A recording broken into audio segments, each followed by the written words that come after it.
नमस्कार दोस्तों, स्वागत है आप सभी का अपने YouTube channel study point with Ashutosh Kumar में। दोस्तों, आज हम यूपी टेट के हिंदी के क्वेश्चंस का अगला वीडियो लेकर आए हैं और इस वीडियो में हम लोग 20 प्रश्नों की बात करेंगे जो कि परीक्षा की दृष्टि से बहुत ही इम्पॉर्टेंट हैं। इन सभी प्रश्नों को हम लोग व्याख्यात्मक तरीके से हल करेंगे। उम्मीद है ये वीडियो आप लोगों को पसंद आएगा, इसीलिए वीडियो को बिना स्किप किए हुए पूरा अंत तक ज़रूर देखें तथा वीडियो के अंत में कमेंट बॉक्स में कमेंट करके ज़रूर बताएँ कि ये वीडियो आप लोगों को कैसा लगा। अगर वीडियो पसंद आता है तो वीडियो को लाइक करिए तथा साथ ही साथ वीडियो को अपने दोस्तों के साथ भी शेयर करिए। दोस्तों, इससे पहले अगर आप लोग इस वीडियो चैनल पर नए हैं तो प्लीज़ चैनल को सब्सक्राइब करके बेल आइकन को भी प्रेस कर लीजिए, जिससे आगे आने वाली वीडियो के नोटिफिकेशन आपको आसानी से मिलते रहें। तो आइए चलते हैं, आज का वीडियो देखते हैं। आज के वीडियो का पहला क्वेश्चन कह रहा है कि महोर्म का संधि विच्छेद है। महोर्म का संधि विच्छेद क्या है ये बताना है।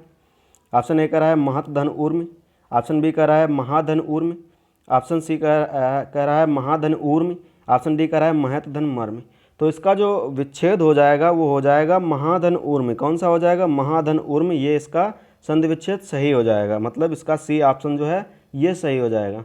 अगर बात करें महाधन ऊर्म, महोर्म किससे बना है तो ये बना है आ प्लस ऊ, मतलब आ प्लस ऊ के योग से ओ बन रहा है। यहाँ पे महा में आ है और ऊर्म में ऊ है, ठीक है, ऊर्म में ऊ है और बन क्या रहा है? ओ बन रहा है। तो होता ये किस संधि में होता है ये भी बता देते हैं।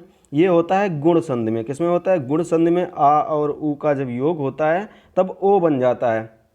अब यहाँ पर गुण संधि की बात आई है तो चर्चा कर लेते हैं। गुण संधि कहते किसे हैं? तो गुण संधि के बारे में जान लेते हैं। जब आ या आ के बाद, मतलब ह्रस्व या दीर्घ आ के बाद ह्रस्व या दीर्घ ई ऊ री तथा री में से जो है कोई वर्ण आता है। जब क्या बताई मैंने कि जब ह्रस्व आ या दीर्घ आ के बाद ह्रस्व या दीर्घ ई ऊ री आए तो क्रमशः ई का ए में बदलना। ई जो है ई का ए हो जाता है। क्या हो जाता है? ई का ए, ई ह्रस्व या दीर्घ हो ए में बदल जाती है। इसी प्रकार ऊ का जो है ओ में बदल जाती है। ऊ जो है ये ह्रस्व हो या दीर्घ हो ये बदल जाता है ओ में। इसी प्रकार जो है री जो है वो अर में बदल जाती है। री जो है ये री ये अर में बदल जाती है। किसमें? अर। रा में यहाँ हलंत लगती है, अर, ठीक है। तो ये अर हो जाता है, री का अर, और ली जो है उसका अल हो जाता है। ली का क्या हो जाता है? ली का अल हो जाता है। अल में जो है हलंत है तो ली, इसमें जो है ई का ए, ऊ का ओ, री का अर और अल ली जो है उसका अल हो जाता है। इसके एग्जाम्पल भी हम लोग देख लेते हैं। एग्जाम्पल देखेंगे हम लोग। जैसे जो है ई का ए कैसे हो रहा है? ये महाधन, क्या कहेंगे? महाधन इंद्र। क्या एग्जाम्पल लेते हैं? महाधन इंद्र, ठीक है, महाधन इंद्र। इसका अगर जो है बनाएं, संधि करें तो इसका हो जाएगा महेंद्र। क्या हो जाएगा? महेंद्र, महेंद्र। इसी प्रकार अगर करें महाधन ऋषि, महर्षि हो जाएगी। जो है री का अर हो जा रहा है, महार अर, महर्षि। इसी प्रकार जो है ऊ से देख लेते हैं। ऊ सूर्य धन उदय, सूर्योदय। ऊ का ओ में बदल जा रहा है। तव धन लिकार, ली का अल हो जा रहा है। तव धन लिकार, तवलकार, अल निकल रहा है, तवलकार। तो इसी प्रकार जो है ये हमारी गुण संधि हो गई। कौन सी? गुण संधि। और ये जो है गुण संधि का एग्जाम्पल है। और महोर्म जो है ये इसका विच्छेद जो होगा वो हो जाएगा महाधन ऊर्म। तो इसका ऑप्शन सी जो है ये सही हो जाएगा। इसके आगे देखेंगे अगला क्वेश्चन कह रहा है समष्टि का विपरीतार्थी शब्द है। समष्टि जो है इसका विपरीतार्थी बताना है, विपरीत बताना है, विलोम बताना है। ऑप्शन ए कह रहा है विशिष्ट, ऑप्शन बी कह रहा है अशिष्ट, ऑप्शन सी कह रहा है अपुष्ट, ऑप्शन डी कह रहा है व्यष्टि। तो समष्टि का जो विपरीतार्थी जो विलोम होता है वो होता है व्यष्टि। क्या होता है? व्यष्टि होता है। समष्टि का विपरीतार्थी विलोम होता है। आगे बात करें विशिष्ट। विशिष्ट का विलोम क्या होता है? तो विशिष्ट जो है इसका विलोम होता है सामान्य। क्या होता है? विशिष्ट का विलोम होता है सामान्य। इसके आगे दिया है अशिष्ट। अशिष्ट का विलोम होता है शिष्ट। क्या होता है? शिष्ट होता है। इसके आगे अपुष्ट दिया है। अपुष्टि का विलोम होता है पुष्टि, ठीक है। क्या होता है? पुष्टि। विशिष्ट का सामान्य, अशिष्ट का शिष्ट, अपुष्टि का पुष्टि, और समष्टि दिया है जिसका पूछा गया है तो समष्टि का हो जाएगा व्यष्टि। तो इसका ऑप्शन डी जो है वो सही हो जाएगा। ऑप्शन डी सही है। इसके आगे देखेंगे अगला क्वेश्चन। अगला क्वेश्चन कह रहा है करपट का तद्भव रूप है। करपट जो है इसका तद्भव रूप बताना है। ये एक तत्सम शब्द है, करपट जो है ये तत्सम शब्द है, इसका तद्भव बताना है। ऑप्शन ए कह रहा है कपट, ऑप्शन बी कह रहा है कारपेट, ऑप्शन सी कह रहा है कपूर, ऑप्शन डी कह रहा है कपड़ा। तो करपट जो है इसका तद्भव होता है कपड़ा। क्या होता है? कपड़ा। कपड़ा इसका तद्भव होता है और करपट जो है तत्सम शब्द है। अब इसमें एक दिया है ऑप्शन सी में कपूर। कपूर जो है ये एक जो है तद्भव शब्द है। क्या है? तद्भव शब्द है। और इसका तत्सम क्या होता है? तो कपूर का तत्सम जो है वो होता है कर्पूर। क्या होता है? कर्पूर। कर्पूर जो है तत्सम शब्द है और कपूर तद्भव शब्द है। तो इसका करपट का जो तद्भव है वो हो जाएगा कपड़ा। तो इसका ऑप्शन डी जो है वो सही हो जाएगा। ऑप्शन डी सही है। इसके आगे देखेंगे अगला क्वेश्चन। अगला क्वेश्चन कह रहा है कि रमणीय में कौन सा प्रत्यय है? रमणीय में प्रत्यय बताना है। तो देख लेते हैं कौन सा प्रत्यय है। ऑप्शन ए कह रहा है अनि, ऑप्शन बी कह रहा है ई, ऑप्शन सी कह रहा है रम, ऑप्शन डी कह रहा है ड़ी। तो इसमें रमणीय में कौन सा प्रत्यय है? बहुत सारे लोग जो है इसमें ये लगा के आएंगे ड़ी, लेकिन इसमें जो है अनीय प्रत्यय है। कौन सा प्रत्यय है? अनीय सही हो जाएगा। इसका ऑप्शन ए जो है वो सही हो जाएगा। ऑप्शन ए सही है। ठीक है। इसके आगे देखेंगे अगला क्वेश्चन। अगला क्वेश्चन कह रहा है कि बोरव सबय रघुवंश कुठार की धार में बारन बज सरत्थय, बाण की वायु उड़ान के लक्षण लक्ष्य करव अरिहा समर्थ है। इन पंक्तियों में है जो है कौन सा रस है? रस बताना है। इस पंक्ति में रस बताना है। ये जो दो पंक्तियाँ दी हैं इसमें रस बताना है। ऑप्शन ए कह रहा है रौद्र रस है, ऑप्शन बी कह रहा है भयानक रस, ऑप्शन सी कह रहा है विभत्स रस, ऑप्शन डी कह रहा है वीर रस। तो इसमें कौन सा रस है? तो इसमें रस है रौद्र रस। कौन सा? रौद्र रस। इसमें क्रोध की भावना उत्पन्न हो रही है और क्रोध जो है वो रौद्र रस का स्थायी भाव होता है। किसका? रौद्र रस का स्थायी भाव जो है वो होता है क्रोध। और इन पंक्तियों में जो है वो क्रोध की भावना उत्पन्न हो रही है। क्रोध की जो है भावना उत्पन्न हो रही। अब बात करें भयानक रस। भयानक रस का स्थायी भाव क्या होता है? तो भयानक रस है इसका स्थायी भाव होता है भय। क्या होता है? भय इसका स्थायी भाव होता है। विभत्स रस दिया है, इसका स्थायी भाव क्या होता है? तो विभत्स रस का स्थायी भाव होता है जुगुप्सा। क्या होता है? जुगुप्सा। ये है इसका स्थायी भाव। जुगुप्सा इसका स्थायी भाव होता है विभत्स का। वीर रस का स्थायी भाव क्या होता है? तो वीर रस जो है इसका स्थायी भाव जो है उत्साह होता है। क्या होता है? उत्साह वीर रस का स्थायी भाव होता है। रौद्र रस का स्थायी भाव क्रोध, भयानक रस का भय, विभत्स का जो है जुगुप्सा और वीर रस का उत्साह। और इन पंक्तियों में जो है क्रोध की भावना उत्पन्न हो रही है, तो इन पंक्तियों में रौद्र रस हो जाएगा। तो इसका ऑप्शन ए जो है वो सही है। इसके आगे देखेंगे अगला क्वेश्चन। अगला क्वेश्चन कह रहा है श्री गुरु चरण सरोज रज निजमन मुकुर सुधार वर्णव रघुबर विमल जस जो दायक फल चार। पंक्ति में कौन सा छंद है? छंद बताना है कौन सा छंद है इसमें। ऑप्शन ए कह रहा है दोहा, ऑप्शन बी कह रहा है सोरठा, ऑप्शन सी कह रहा है रोला, ऑप्शन डी कह रहा है बरवय। तो इसमें जो है श्री गुरु चरण सरोज रज निजमन मुकुर सुधार वर्णव रघुपर विमल जस जो दायक फलचार, ये एक दोहा छंद है। कौन सा छंद है? दोहा छंद। तो इसका ऑप्शन ए जो है वो सही हो जाएगा। ऑप्शन ए सही है। इसके आगे देखेंगे अगला क्वेश्चन। अगला क्वेश्चन कह रहा है कि वाक्य शुद्ध है। कौन सा वाक्य शुद्ध है ये बताना है हमें। ऑप्शन ए कह रहा है मोहन और गीता गा रही है, ऑप्शन बी कह रहा है मोहन और गीता गा रहा है, ऑप्शन सी कह रहा है मोहन और गीता गा रहे हैं, ऑप्शन डी कह रहा है मोहन और गीता गा रही हैं। तो इनमें से कौन सा ऑप्शन सही हो जाएगा? मोहन और गीता गा रहे हैं, ये सही हो जाएगा। मोहन और गीता गा रहे हैं ये सही हो जाएगा, ना कि गा रही है या गा रहा है या गा रही हैं, ये नहीं होगा। कौन सा हो जाएगा? तो मोहन और गीता गा रहे हैं, ये शुद्ध वाक्य हो जाएगा। तो इसका ऑप्शन सी जो है वो सही हो जाएगा। ऑप्शन सी सही है। इसके आगे देखेंगे अगला क्वेश्चन। अगला क्वेश्चन कह रहा है कि चराचर में कौन सा समास है? चराचर में समास बताना है।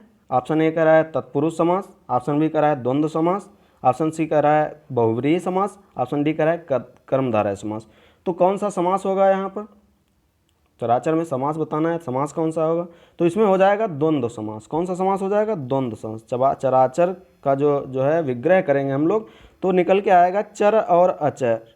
चर और अचर, चर और अचर बनेंगे। ठीक है, चर और अचर। ठीक है, अचर अचर, चर और अचर चराचर हो जाएगा। तो इसमें हो जाएगा द्वंद्व समास। अब द्वंद्व समास की बात आई है तो द्वंद्व समास में होता क्या है? इसमें जो है जब दोनों पद प्रधान होते हैं। द्वंद्व समास जो है इसके दोनों पद प्रधान होते हैं और दोनों के बीच जो दो पद होते हैं उनके बीच दोनों के बीच और का लोप होता है। जैसे यहाँ पर चर और अचर और आ रहा है तो ये और का लोप होता है। द्वंद्व समास में और का लोप होता है तो ये यहाँ पर द्वंद्व समास हो जाएगा। चर और अचर के बीच में जो है और आ रहा है, और का लोप हो रहा है, तो इसका हो जाएगा द्वंद्व समास। ऑप्शन बी सही है। इसके आगे देखेंगे अगला क्वेश्चन। अगला क्वेश्चन कह रहा है कि अभ्यागत शब्द में कौन सा उपसर्ग है। अभ्यागत शब्द में उपसर्ग बताना है, कौन सा उपसर्ग है। ऑप्शन ए कह रहा है आ, ऑप्शन बी कह रहा है अभ्य, ऑप्शन सी कह रहा है अभ्य, ऑप्शन डी कह रहा है अभ्या। तो अभ्यागत जो है शब्द, इसमें कौन सा उपसर्ग हो जाएगा, तो ये उपसर्ग हो जाएगा अभि। ठीक है, अभ्यागत कैसे बनेगा, अभि उपसर्ग लगा के अभिधन आगत, आगत में अगर अभि उपसर्ग लगा दें तो अभिधन आगत, ठीक है, आगत, ये बन जाएगा अभ्यागत। तो ये जो है इसका ऑप्शन सी जो है वो सही हो जाएगा। अभ्यागत में जो है अभि उपसर्ग होगा, इसका ऑप्शन सी सही है। इसके आगे देखेंगे अगला क्वेश्चन। अगला क्वेश्चन कह रहा है कि घुमक्कड़ शब्द में कौन सा प्रत्यय है। घुमक्कड़ शब्द में प्रत्यय बताना है, कौन सा प्रत्यय है घुमक्कड़ में। तो देख लेते हैं। ऑप्शन ए कह रहा है अक्कड़, ऑप्शन बी कह रहा है अड़ा, ऑप्शन सी कह रहा है अड़, ऑप्शन डी कह रहा है कड़। तो घुमक्कड़ में जो प्रत्यय है वो है अक्कड़। कौन सा, अक्कड़। घुमदन अक्कड़, घुमक्कड़, घुमक्कड़, अक्कड़ निकल रहा है लास्ट में जो है अक्कड़। तो जो और प्रत्यय होते क्या हैं, प्रत्यय जो है शब्द के अंत में लगते हैं। उपसर्ग क्या होते हैं, उपसर्ग जो है वो किसी भी शब्द के पहले लगते हैं। जो उपसर्ग होते हैं वो किसी भी शब्द के पहले लगते हैं। जैसे इसके पहले वाले क्वेश्चन में पूछा गया था कि उपसर्ग कौन सा है, अभ्यागत में कौन सा उपसर्ग है, तो उपसर्ग बता देते हैं। उपसर्ग जो है वो किसी भी शब्द के पहले लगकर उसका जो है अर्थ बदल देते हैं। और प्रत्यय क्या होते हैं, जो इस क्वेश्चन में पूछा गया है घुमक्कड़ में कौन सा प्रत्यय है, तो प्रत्यय जो है वो किसी भी शब्द के अंत में, लास्ट में लगते हैं। तो इसमें जो है अंत में क्या आ रहा है, अक्कड़ आ रहा है, घुमक्कड़ में अक्कड़। तो इसका ऑप्शन ए जो है वो सही हो जाएगा, ऑप्शन ए सही है। इसके आगे देखेंगे अगला क्वेश्चन। अगला क्वेश्चन कह रहा है कि स्वच्छंद में कौन सी संधि है। स्वच्छंद जो शब्द दिया है इसमें कौन सी संधि है, स्वच्छंद में संधि बतानी है। तो इसमें जो है ऑप्शन ए कह रहा है विसर्ग संधि, ऑप्शन बी कह रहा है दीर्घ संधि, ऑप्शन सी कह रहा है गुण संधि, ऑप्शन डी कह रहा है व्यंजन संधि। तो स्वच्छंद में जो होता है वो किसके योग से, स्वच्छंद जो है किसके योग से बनता है, तो ये बनता है स्वधन छंद, स्वधन छंद, ठीक है, स्वधन छंद, ये इससे बनता है, ठीक है। तो इसमें हो जाएगी व्यंजन संधि। कौन सी संधि हो जाएगी, व्यंजन संधि, ठीक है। अब बात करें व्यंजन संधि, तो व्यंजन संधि होती क्या है, कहते किसे हैं व्यंजन संधि, ठीक है, इसके बारे में हम लोग जान लेते हैं। तो व्यंजन संधि की परिभाषा है कि जब किसी व्यंजन से स्वर अथवा व्यंजन का मेल होता है, जब किसी व्यंजन से स्वर अथवा व्यंजन का मेल होता है तो वहाँ पर व्यंजन संधि होती है। डिटेल में जान लेते हैं। यदि का, चा, टा, ता, पा, मतलब जो वर्गीय व्यंजन होते हैं, वर्गीय व्यंजन, उनमें से जो पहला अक्षर होता है का, चा, टा, ता, पा के बाद, इनके बाद का, चा, टा, ता, पा के बाद किसी भी वर्ग का, किसी वर्ग का तृतीय या चतुर्थ वर्ण आए, तृतीय, तीसरा या चौथा, तृतीय या चतुर्थ वर्ण आए, अथवा या, रा, ला, वा, यारा लावा जो है अंतस्थ होते हैं हमारे, ये आए यारा लावा, या कोई स्वर आए, या कोई स्वर आए का, चा, टा, ता, पा के बाद किसी वर्ग का तृतीय या चतुर्थ वर्ण, अथवा यारा लावा, या कोई स्वर आए, तो का, चा, टा, ता, पा के स्थान पर अपने ही वर्ण का जो है, अपने ही वर्ग का तीसरा वर्ण हो जाता है। कौन सा वर्ग, जो का, चा, टा, ता, पा हैं, इनके बाद अगर कोई भी वर्ण आता है, तीसरा चौथा वर्ण आता है, किसी भी वर्ग का, यारा लावा आता है या कोई स्वर आता है, तो उनके स्थान पर, का, चा, टा, ता, पा के स्थान पर उसी वर्ग का जो है तीसरा वर्ण हो जाता है। जैसे एग्जाम्पल हम लोग एक ले लेते हैं, दिक, धन, अंबर, दिक, दिक, धन, अंबर, ठीक है, दिक, धन, अंबर, ये हो जाएगा।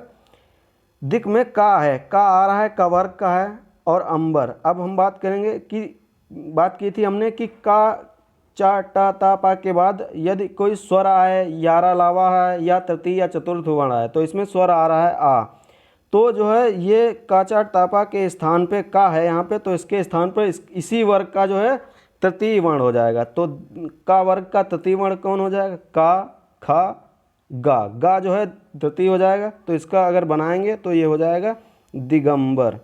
का गा में बदल जाएगा, दिगंबर हो जाएगा, दिक धन अंबर दिगंबर। तो ये हो जाएगा इसका एग्जाम्पल। तो इसमें जो है इसका ऑप्शन डी जो है सही हो जाएगा। स्वच्छंद में व्यंजन संधि है, कौन सी? व्यंजन संधि। ऑप्शन डी सही है। इसके आगे देखेंगे अगला क्वेश्चन। अगला क्वेश्चन कह रहा है कि निमित्त शब्द का पर्यायवाची है। निमित्त शब्द का पर्यायवाची कौन सा है ये बताना है। ऑप्शन ए कह रहा है प्रकाश, ऑप्शन बी कह रहा है छिद्र, ऑप्शन सी कह रहा है पूर्ण, ऑप्शन डी कह रहा है क्षण। तो निमित्त जो है ये होता है क्षण का पर्यायवाची, क्षण, क्षण या पल भी हो सकता है इसका, क्षण या पल, ठीक है। पल या क्षण का मतलब क्या होता है? तो बहुत कम समय, अत्यंत कम समय जो है इसका मतलब होता है क्षण। इसका अर्थ होता है क्षण या पल का जो अर्थ होता है वो होता है अत्यंत कम समय, बहुत ही कम समय। और निमित्त जो है उसी जो है इसका पर्यायवाची है। किसका? क्षण या पल का पर्यायवाची है निमित्त। तो इसका ऑप्शन डी सही हो जाएगा। इसके आगे देखेंगे अगला क्वेश्चन। अगला क्वेश्चन कह रहा है कि मुझसे उठा नहीं गया वाक्य में वाच्य है। मुझसे उठा नहीं गया वाक्य में वाच्य है, कौन सा वाच्य है ये बताना है। ऑप्शन ए कह रहा है कर्तृवाच्य, ऑप्शन बी कह रहा है कर्मवाच्य, ऑप्शन सी कह रहा है भाववाच्य, ऑप्शन डी कह रहा है इनमें से कोई नहीं। तो जो इसमें मुझसे उठा नहीं गया, इसमें जो वाच्य है वो है भाववाच्य। कौन सा? मुझसे उठा नहीं गया में है भाववाच्य। कौन सा वाच्य है? भाववाच्य। और भाववाच्य में होता क्या है? इसमें अकर्मक क्रिया का प्रयोग जो है, अकर्मक क्रिया का प्रयोग होता है तथा क्रिया का स्वरूप जो है वो कर्ता या कर्म के अनुसार न होकर भाव के अनुसार होता है। इसमें जो है अकर्मक क्रिया का प्रयोग होता है, अकर्मक क्रिया का प्रयोग होता है। जो भाववाच्य होता है इसमें अकर्मक क्रिया का प्रयोग होता है। और क्रिया जो है, क्रिया का स्वरूप जो होता है वो कर्ता या कर्म के अनुसार नहीं होता है बल्कि उसके भाव के अनुसार होता है। जो वाक्य होता है उसके भाव के अनुसार जो है क्रिया का प्रयोग होता है। अब बात करें कर्मवाच्य और कर्तृवाच्य की, तो कर्मवाच्य के बारे में भी जान लेते हैं। कर्मवाच्य में क्या होता है? कर्मवाच्य में क्रिया जो है वो कर्म के लिंग वचन के अनुसार होती है। कर्मवाच्य की जो क्रिया होती है वो कर्म, जो क्रिया होती है वो कर्म के जो है लिंग और वचन के अनुसार लगती है। किसके अनुसार? कर्म, उसके कर्म और वचन, कर्म के लिंग और वचन के अनुसार। कर्तृवाच्य में क्या होता है? कर्तृवाच्य में जो क्रिया होती है वो कर्ता के लिंग और वचन के अनुसार लगती है।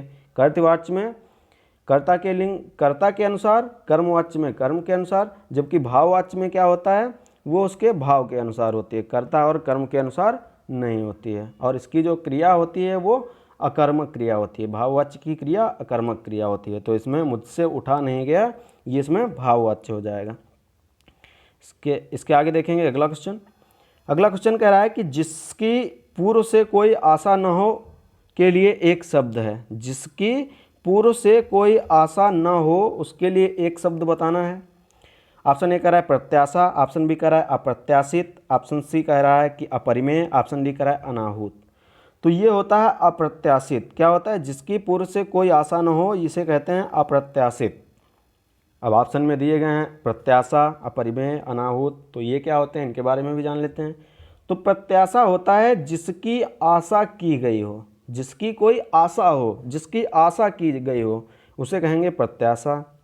अपरिमेय क्या होता है? अपरिमेय जिसकी माप न संभव हो। परिमेय वो होता है जिसको नापा जा सके, मापा जा सके। अपरिमेय वो होता है जिसकी नाप ना की जा सके, जिसको नापा ना जा सके, जिसको तौला ना जा सके, वो अपरिमेय हो जाएगा। अनाहूत, अनाहूत क्या होता है? जो बिना बुलाए आया हो, जो बिना बुलाए आया हो उसे अनाहूत कहते हैं। क्या कहते हैं? अनाहूत कहते हैं बिना बुलाए को। और इस वाक्य में जो है जिसकी पूर्व से कोई आशा न हो इसके लिए एक शब्द क्या हो जाएगा? तो अप्रत्याशित। अप्रत्याशित मतलब जिसकी कोई आशा न हो। तो इसका ऑप्शन बी जो है वो सही हो जाएगा। इसके आगे देखेंगे अगला क्वेश्चन। अगला क्वेश्चन कह रहा है कि गोधूम शब्द का तद्भव है। गोधूम शब्द का तद्भव बताना है। गोधूम शब्द में कौन सा तद्भव है? ऑप्शन ए कह रहा है कि गेहूँ, ऑप्शन बी कह रहा है गाय, ऑप्शन सी कह रहा है गोबर, ऑप्शन डी कह रहा है गोधन। तो गोधूम का जो तद्भव है, गोधूम तो एक तत्सम शब्द है, संस्कृत शब्द है। और गोधूम का तद्भव जो हो जाएगा वो हो जाएगा गेहूँ। गेहूँ इसका पहला ऑप्शन सही हो जाएगा। अगर बात करें गाय, तो गाय एक तद्भव शब्द है और इसका तत्सम क्या होता है? गाय एक तद्भव शब्द है और इसका तत्सम होता है गौ। क्या होता है? गौ। इसका तत्सम गौ होता है। गोबर भी एक तद्भव शब्द है। गोबर का तत्सम क्या होता है? तो गोबर का तत्सम होता है गोमय। गोमय, गोमय इसका तत्सम होता है। किसका? गोबर का। और गोधन जो है एक तत्सम शब्द है, संस्कृत शब्द है। तो इसका गोधूम का जो तद्भव है वो हो जाएगा गेहूँ। तो इसका ऑप्शन ए जो है वो सही हो जाएगा। ऑप्शन ए सही है। इसके आगे देखेंगे अगला क्वेश्चन। अगला क्वेश्चन कह रहा है कि निष्कपट शब्द का संधि विच्छेद है। निष्कपट शब्द का जो है संधि विच्छेद बताना है। कौन सा संधि विच्छेद सही है?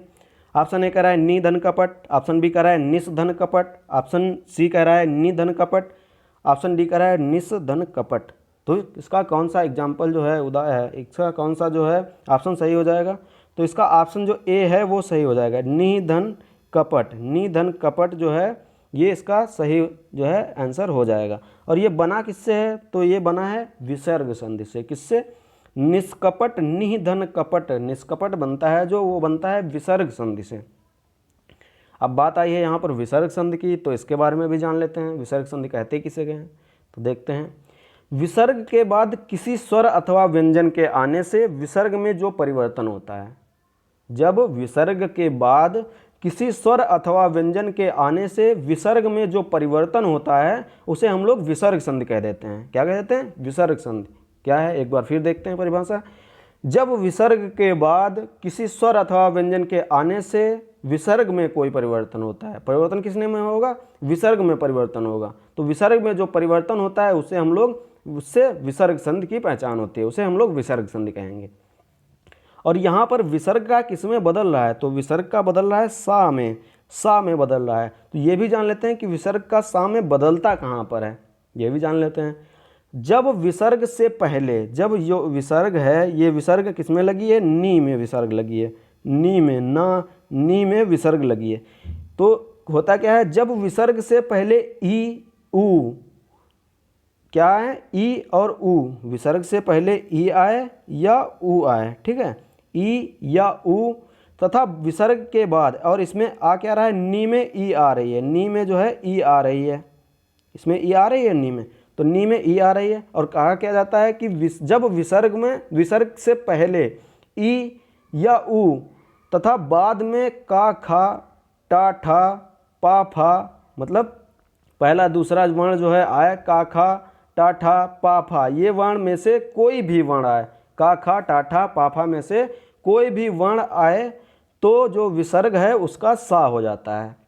जब विसर्ग से पहले ई ऊ, विसर्ग से पहले ई ऊ तथा बाद में का खा टा ठा पा फा में से कोई भी वर्ण आए तो विसर्ग जो है उसका सा में बदल जाता है। और यहाँ पर विसर्ग से के पहले क्या आ रहा है? नी में ई आ रही है और कपट जो है का आ रहा है, का। और हमने बताया का खा टा ठा और पा फा में से कोई भी वर्ण आए तो जो है विसर्ग का सा में परिवर्तन हो जाता है, सा में बदल जाती है जो विसर्ग है। तो इसका ऑप्शन जो ए है वो सही हो जाएगा, निष्कपट निधन कपट। तो इसके आगे देखते हैं अगला क्वेश्चन। अगला क्वेश्चन कह रहा है कि निम्न में से किस शब्द की वर्तनी सही है? किस शब्द की वर्तनी सही है ये बताना है। लिखा सब में जो है अनुग्रहित ही है। पहला ऑप्शन अनुग्रहित, दूसरा भी अनुग्रहित लिखा है लेकिन जो है रा का जो है फेरबदल है। तीसरा ऑप्शन सी कह रहा है कि अनग्रहित, ऑप्शन डी कह रहा है अनुग्रहित, इसमें जो है अनुग्रहित लिखा है, इसमें अनुग्रहित, ठीक है, छोटे की हा में जो पाई लगी है वो छोटे की है। तो इसमें कौन सा शब्द सही है ये बताना है, कौन सा शब्द सही है। तो इसका सही शब्द जो है वो है अनुग्रहित।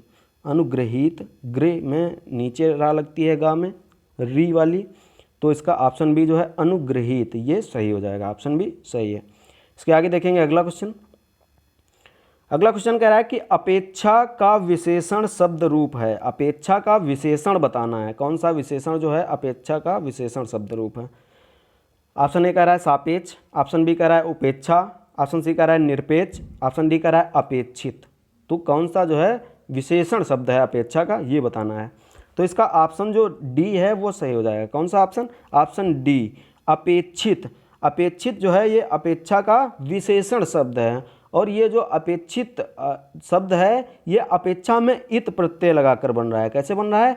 इत प्रत्यय। अगर अपेक्षा में हम लोग इत प्रत्यय लगा दें तो अपेक्षा और इत प्रत्यय लगा दें अपेक्षित, अपेक्षित, ठीक है, ये हो जाएगा अपेक्षित। अब अगर बात करें अपेक्षा तो ये एक स्त्रीलिंग शब्द है। कैसा शब्द है? अपेक्षा होती है, अपेक्षा की जाती है। स्त्रीलिंग और पुल्लिंग की अगर पहचान करनी हो तो अगर जिसमें निकले होती है, होती है, होती है, तो वो हो जाएगा स्त्रीलिंग, स्त्रीलिंग होती है। और जो पुल्लिंग होता है वो होता है। और अपेक्षा की जाती है या अपेक्षा होती है तो ये हो जाएगा स्त्रीलिंग। कैसा हो जाएगा? स्त्रीलिंग है, ये एक स्त्रीलिंग शब्द है, ठीक है। तथा भाववाचक संज्ञा भी है। ये अपेक्षा जो है ये भाववाचक संज्ञा भी है, ठीक है, अपेक्षा भाववाचक संज्ञा। अब बात करें अपेक्षा का विलोम क्या होता है, तो ऑप्शन बी में अपेक्षा का विलोम दिया है। उपेक्षा जो है इसका विलोम होता है, उपेक्षा अपेक्षा का विलोम होता है, ठीक है। तो इसका जो है हमने पूरा डिटेल से बता दिया कि अपेक्षा जो है स्त्रीलिंग शब्द है, भाववाचक संज्ञा है। अगर इसमें इत प्रत्यय लगा दें तो अपेक्षित हो जाएगा जो एक विशेषण हो जाएगा, और अपेक्षा का जो विलोम है वो हो जाएगा उपेक्षा। तो इसका अपेक्षा का विशेषण हो जाएगा अपेक्षित। तो इसका ऑप्शन डी जो है वो सही हो जाएगा। इसके आगे देखेंगे अगला क्वेश्चन। अगला क्वेश्चन कह रहा है कि सा ध्वनि का उच्चारण स्थान है। उच्चारण स्थान बताना है सा जो है उसका, तो क्या है? ऑप्शन ए कह रहा है कंठ, ऑप्शन बी कह रहा है मूर्धा, ऑप्शन सी कह रहा है तालु, ऑप्शन डी कह रहा है दंत। तो जो ये सा है ये हमारी जो है कौन सी सा है? तालव्य सा है, ठीक है। ये ऑप्शन सी जो है सही हो जाएगी। तालु से, ये तालु से उत्पन्न होती है। और इसके जो अतिरिक्त दो और सा होती हैं, जैसे ये सा हो गई और ये सा हो गई, ठीक है। ये सा, इनमें से अगर कोई दी हो सा, ये तो हो गई हमारी तालव्य ये वाली। और ये सा जो है ये होती है मूर्धन्य। कैसी होती है? मूर्धन्य सा, ठीक है, ये हो जाएगी हमारी मूर्धन्य सा। ये मूर्धा से उत्पन्न होती है। अगर इसकी बात करें ये हो जाएगी दंती सा हमारी। कैसी हो जाएगी? दंती सा। इसको कहते हैं दंती सा, ये मूर्धन्य सा, और ये हमारी तालव्य सा। तो इसका ऑप्शन सी जो है वो सही हो जाएगा। इसके अतिरिक्त जो है कौन कौन से वर्ण जो है वो तालु से बोले जाते हैं, ये भी हम लोग जान लेते हैं। कौन कौन से वर्ण जो है तालु से बोले जाते हैं, तो ई जो है वो तालु से बोली जाती हैं, दोनों ई तालु से बोली जाती हैं, ठीक है। चा वर्ग जो है पूरा, चा छा जा झा अंगा, ये भी जो है तालु से बोला जाता है पूरा चा वर्ग। और ई और ये सा है ये सभी तालु से बोले जाते हैं, ठीक है। पूरा चा वर्ग पूरा जो है ये तालु से बोला जाता है। तो इसका ऑप्शन जो सी है ये सही हो जाएगा। तालु जो है इसका सही आंसर हो जाएगा। अब बात करें अगर और भी वर्ग हैं, हमने चा वर्ग बता दिया, चा वर्ग हो गया हमारा किससे? तालु से हो गया। का वर्ग किससे होता है? तो का वर्ग होता है कंठ से, का वर्ग कंठ से होता है। चा वर्ग हमने बता दिया तालु से। टा वर्ग किससे होता है? तो टा वर्ग होता है मूर्धा से। ता वर्ग होता है दंत से। और पा वर्ग जो हमारा है ये होता है ओष्ठ से। किससे? ओष्ठ से पा वर्ग। और ता वर्ग जो है वो दंत से, टा वर्ग है मूर्धा से, चा वर्ग तालु से बता दिया हमने, का वर्ग कंठ से, ठीक है। तो इसकी हमने डिटेल में व्याख्या कर दी। तो इसका जो सा जो है इसका क्या हो जाएगा? तालु हो जाएगा। तो इसका ऑप्शन सी सही है। इसके आगे देखेंगे अगला क्वेश्चन। अगला और इस वीडियो का अंतिम क्वेश्चन देखेंगे हम लोग। लास्ट क्वेश्चन कह रहा है कि अत्यंत शब्द में प्रयुक्त उपसर्ग है। अत्यंत शब्द में प्रयुक्त उपसर्ग कौन सा उपसर्ग है ये बताना है। ऑप्शन ए कह रहा है अत, ऑप्शन बी कह रहा है आ, ऑप्शन सी कह रहा है अत्य, ऑप्शन डी कह रहा है अति। तो अत्यंत में उपसर्ग जो है वो हो जाएगा हमारा अति। ये बनता है अति धन अंत, अति धन अंत, ठीक है। अति धन अंत से अत्यंत बनता है। अगर बात करें यहाँ पर संधि कौन सी हो जाएगी, तो यहाँ पर संधि जो है हो जाएगी यण संधि। कौन सी हो जाएगी? यण संधि। ई का या में बदल रहा है। अति में ई है, ता में ई जो है लगी है, और ई का या में परिवर्तन हो रहा है। किसमें? या में बदल रही है। तो ये किसमें होता है? ई का या में परिवर्तन होता है यण संधि में।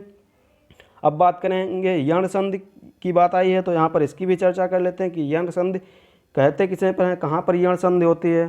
तो यदि ई उ री के बाद, ई उ री और री के बाद कोई भी असमान स्वर आए, कोई भी असमान स्वर आए तो ई का जो है या में परिवर्तन हो जाता है।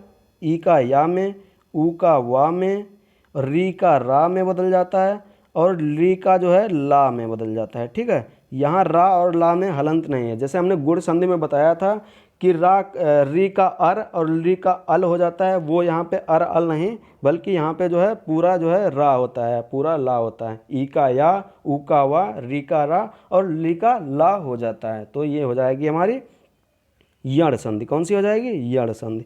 और ये यण संधि का एग्जाम्पल है। तो इसका ऑप्शन डी जो है वो सही हो जाएगा। अत इसका जो है उपसर्ग हो जाएगा। ऑप्शन डी सही है। दोस्तों उम्मीद है ये वीडियो आप लोगों को पसंद आया होगा। अगर वीडियो पसंद आया है तो वीडियो को लाइक कर दीजिए, वीडियो को लाइक करिए, साथ ही साथ चैनल को सब्सक्राइब करके और बेल आइकन को भी प्रेस कर दीजिए, जिससे आगे आने वाली वीडियो के नोटिफिकेशन आपको मिलते रहें। अगर वीडियो पसंद आई है तो वीडियो को अपने दोस्तों के साथ भी शेयर कर दीजिए। अब मिलते हैं अगले वीडियो में, तब तक के लिए नमस्कार।